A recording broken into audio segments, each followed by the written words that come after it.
Alright, greetings and salutations. My name is Comic Fire, and welcome back to more Pokemon Red Squirtle Solo Run.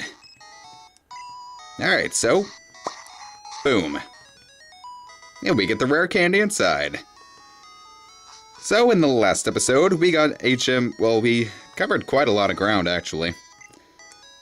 Getting over the, bridge from Lavender Town to Fuchsia City. Going to the Safari Zone, capturing a few Pokemon, and getting HMs 3 and 4. And in this episode, we'll be taking on Fuchsia City Gym. With Erdrick. Because really, who else? Yo, champ in the making! Fuchsia City Gym is riddled with invisible walls. You can kind of see little white dots. Those are the invisible walls. And that guy right there is the gym leader. Let's see you beat my special techniques. Yes. Let's. Juggler Irwin wants to fight. Nah, that's not till second generation where trainers actually had names. Whew. Okay. Let's just go for a surf to show you its almighty power!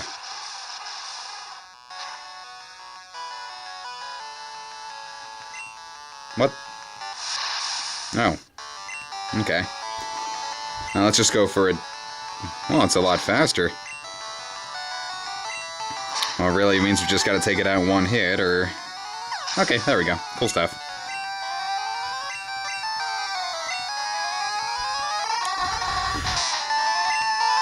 Alright, finish it off with one surf.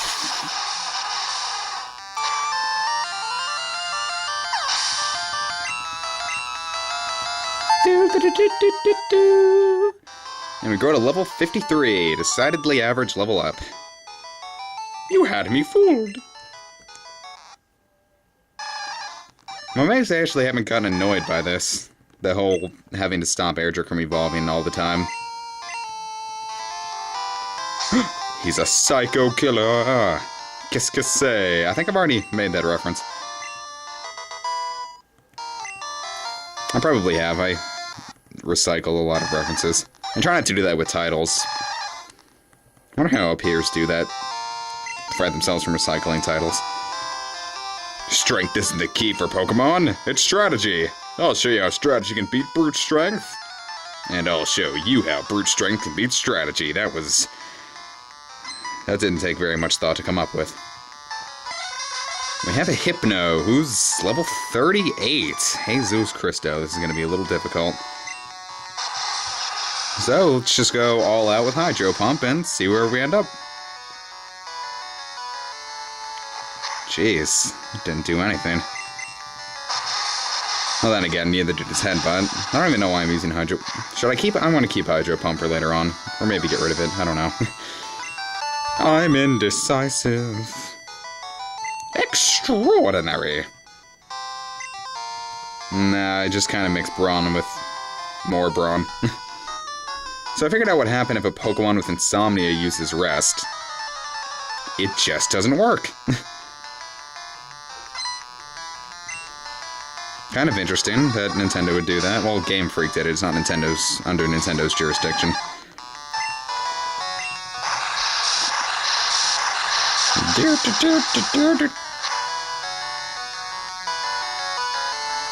Well, jeez. They all keep surviving with just that little bit. Maybe I do need to level grind a little. I'll just use Ice Beam because it comes out faster. That's what she said. Nutter Drowsy. See, I don't see why people would just train more than one of the same Pokemon. Well, no Hydro Pump for more than likely the rest of the battle. I'm training more than one Pokemon. It's kind of, you know, because if he can take one out easily enough, why just have 3 more that he could take out easily enough?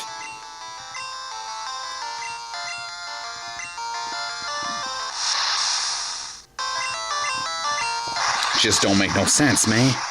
Looks like we get a Hydro Pump back, but we don't need it. Of course, I would like it if they stopped surviving with just a little bit of HP. Now, Recover recovers, no way, half of the HP that, you have. half of your max HP. I mean, it's a great stat. I mean, just straight damage recovery is very, very useful in any generation. There are many variations of it, like in later generations, Morning Sun, which will heal more if it's sunny out. I'm not sure what... And there's also a move, Moonlight, which I don't really know what that's modifier is. Let's see, there's also Synthesis, Slack Off... And there's just a lot of the same ones that have the same effects, but just different moves.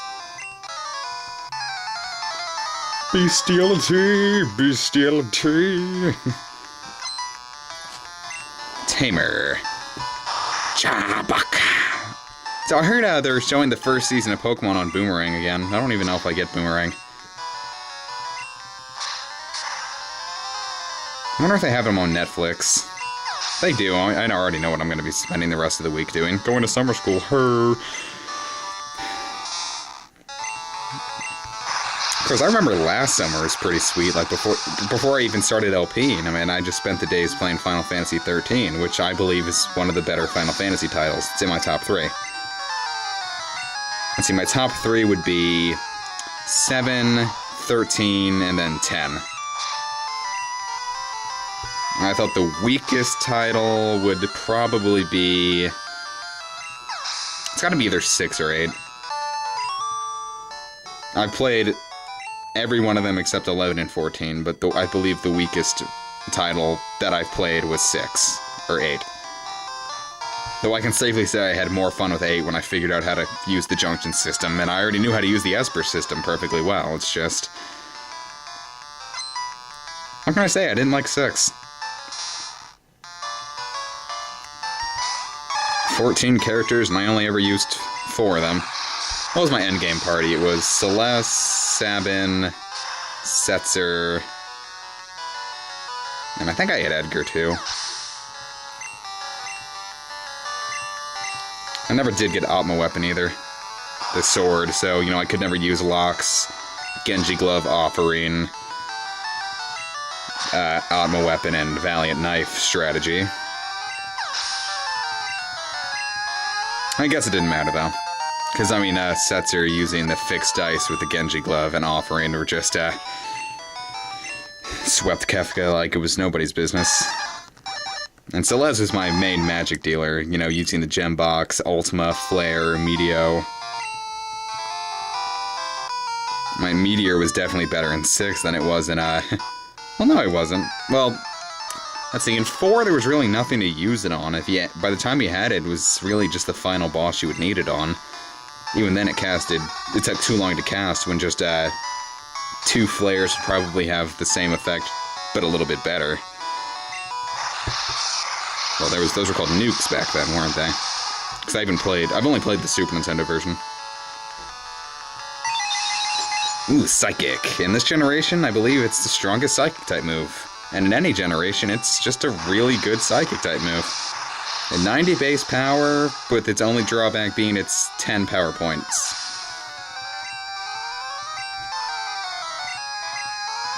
And a Hypno. Let's see what a Surf does. It damages it. No way!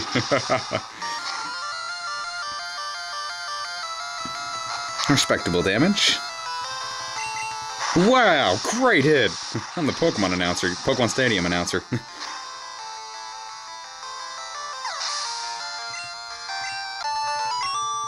Defeated Juggler. Drop my balls. Really? There's light, there is shadow. Light and shadow, which do you choose? The ultimate life form. There's Koga right here, but I'm actually gonna go heal up off screen. I'll be right back. Fwah! A mere child like you dares to challenge me? Very well, I shall show you true terror as a ninja master. You shall feel the despair of poison and sleep techniques. Okie dokie then, 5th and or 6th, Gym Leader Koga. Because you can fight either Sabrina or Koga in either order. I usually do Koga and then Sabrina. Alright, so he's going to start off with a Coughing. Now while there hasn't been a clear type preference in this gym with Psychic Ground and Poison types. Poison is Koga's modus operandi. So here's a Muck. He's just gonna go straight for the kill with that. 30 seconds to Mars. Horrible band. I went there. Well, no Hydro Pump. It's not like I even needed it, though. Just going for Dig and Surf. Even though Surf would probably deal more in the long run anyway.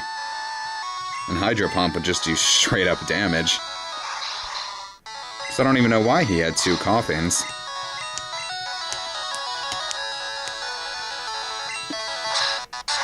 Should have just went like Coughing, Muck. Or Coughing, Wheezing, Grimer, Muck. How about that? Well, here's this Wheezing. Whew. Level 43. Now, Wheezing has insane amounts of defense. Or a critical hit could just, you know, lift one massive middle finger towards it. Jeez, that's kind of bad for Koga. I mean, even with a critical hit, it didn't take it on one hit. I should be a little worried, but... you have proven your worth. Here, take the Soul Badge. Hey, Soul Badge. No. Now you have the Soul Badge, the defense of your Pokemon increases. It also lets you surf outside of battle. Take this too. We received TM06. It contains Toxic. It's a secret technique over 400 years old. When afflicted by Toxic, Pokemon suffer more and more as battle progresses. It will surely terrorize foes. Yeah, starts out with doing 1/16 of damage, then 2/16 of damage, all the way up to 15/16 of HP, of their max HP. It's amazing how Ninja can terrify even now. Well, I'm gonna end the episode here then. Alright, in the next episode, we're gonna head back towards Saffron City and see what's up at Silph Co. See you guys next time.